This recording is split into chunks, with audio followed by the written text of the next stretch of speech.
Hi, I'm Brainerd Carey, Director of Praxis Center, and today I want to talk about collectors, educating art collectors, and I want to talk about how galleries make sales, because this is the process that they use. So for a gallery, their clients are of course collectors, and they're always looking to find more collectors. So how do they find those collectors? There's a number of ways, but even when they come in the door, and they might be new collectors, they're not sure about art. How do they make a sale? What do they do to generate that sale? Well, there's a very specific method that they use, and it all has to do with educating collectors. And this may seem kind of counterintuitive. Like, why would you have to educate a collector? If they like the art, just buy it, right? Well, it's very difficult for people to do that, with jewelry, with home furnishings, with clothes. Most people can look at something and decide, I like that, and buy it without being educated, right? But art is a very special category. If it's an abstract painting or something that's challenging, or even if it's a decorative work of art, how does the collector know that this is really good and that it's worth the money that they're paying? As an artist, you know those things, so it doesn't seem like that would be a problem. But for collectors, it is, and for galleries, this is the problem that they have to get over. So, how do galleries do it? Here's a specific method. I was in a gallery not long ago, and they were showing prints by Dali, Salvador Dali, these old prints. And my wife and I looked around, kind of not too long, and then we started walking out of the gallery. And the gallerist said, "Excuse me, 1 minute. Can I ask you a question before you go?" We turned around. I said, "Sure, what?" And she said, "Did you have a favorite here? Could you point to it if you did?" And so I said, "Yeah, that one over there was my favorite. Thank you." And she said, "Oh, wait, can I tell you a little bit about that one? Do you mind if I tell you about that?" I said, "Okay." So then we walked back into the gallery, and she said, "Oh, yeah, this was a special one by Dali. This is about his marriage. He wanted to marry Gala, and the bishop wouldn't let him marry in the church because he was divorced, and so he was. This is a little bit about his anger." And so now I'm looking at this drawing that's a print, and I'm understanding something about it that I definitely didn't understand before. That this was, about a very personal event in the artist's life. And then she talks a little bit more about it, and she said, "This is a really special one." She's complimenting the fact that I chose this one because it's one of the best prints in the gallery, whether it is or not, right?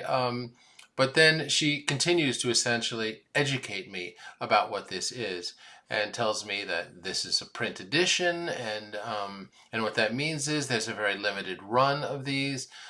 They're made from metal plates. These are engravings that, though they're not signed, they'll only make a limited edition of them, and they're from original plates that were used to make these engravings. So that was very interesting to learn. And I said, "Well, thank you." And then she said, "Well, you could have this for $300." And I said, $300? And she said, "Well, that would be the price down. That would be the deposit, and then we'd work out payments." It was actually several $1,000s. So, for a second, I'm thinking $300. I could take home this gigantic Dali print in this huge frame and pay on payments or something like that. Yeah, the sale was I didn't buy it, but I was being educated. I understood something about what she was saying. I learned something about the print. And then before I even asked the price, she offered me what seemed like an incredibly low price. So I had to ask more. And then she was offering me a payment plan. So this is how galleries work very, very often. And the important component of it that I really want to get to today is, and emphasize today rather, is that the gallery was educating myself and my wife, right? They're telling what they see as a potential collector, why this is important. So imagine you're in your studio.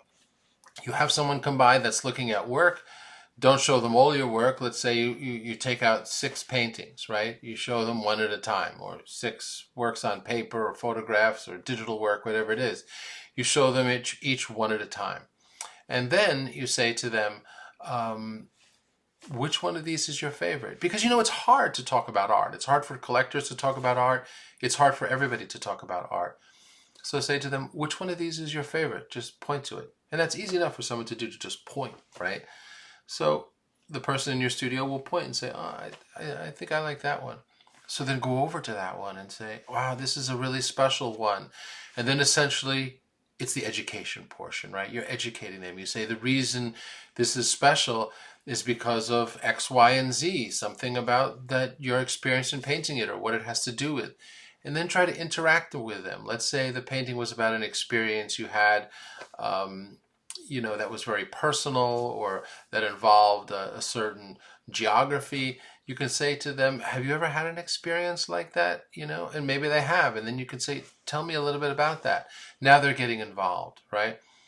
But then go back to the painting and explain to them that, there's only one of them, and this is a work that's explained the medium, that it's oil on canvas, which means it's archival, it's permanent, it will never fade.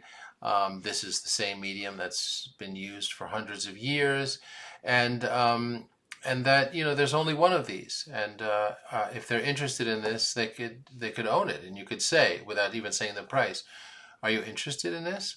And they might say, well, I don't know, I don't think I can afford it. Well, it would be $300.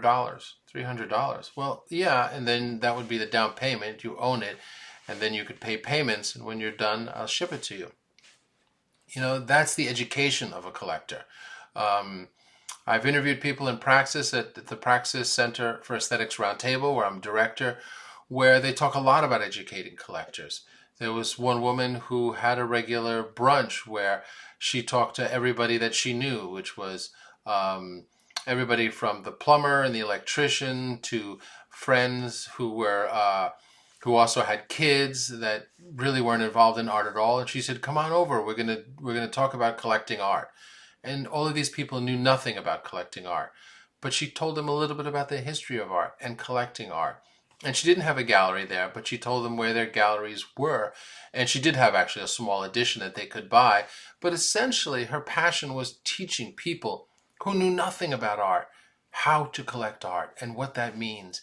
And you can look this up or Google it to get more information, but essentially that expands the possibilities of collectors, of people who didn't think they were collectors, of now buying art. So it's a really powerful way to not only sell work, but to create more collectors in the world. Because that's how you sell work, as opposed to jewelry or clothes or other things where, buyers can more or less make the decision on their own. With art, they need education. And as an artist, you can give them that education in just the way I was pointing out, the way the gallerist did to me, and you can do the same thing in your studio. I hope this was helpful. If you have any questions, don't hesitate to ask. And if you have ideas for other videos you'd like to see here, topics you'd like to see me address, don't hesitate to comment below.